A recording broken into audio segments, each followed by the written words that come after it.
Kita lagi ada pemasangan kaca film black screen ya, 60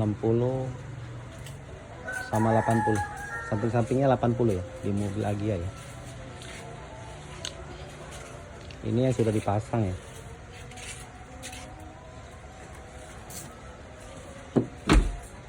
Tuh. Hitamnya pekat ya.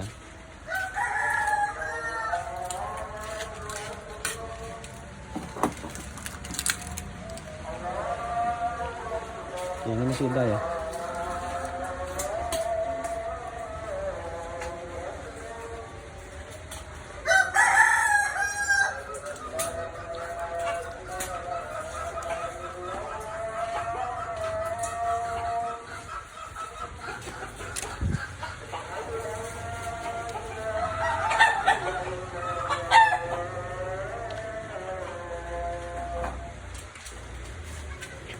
Kalau 80-nya dari dalam boleh dilihat ya.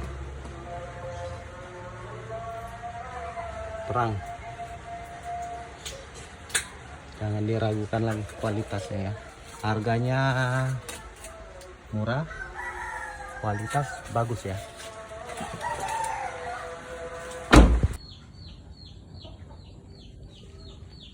Ini hasil yang sudah terpasang semua ya di posisi mobil Agia ya. 60 sama 80 kaca film black screen ya, yang premium, yang sudah dilengkapi dengan kaca anti panas ya. Tuh dari dalamnya terang, tuh hitamnya pekat ya. Yang depan 60.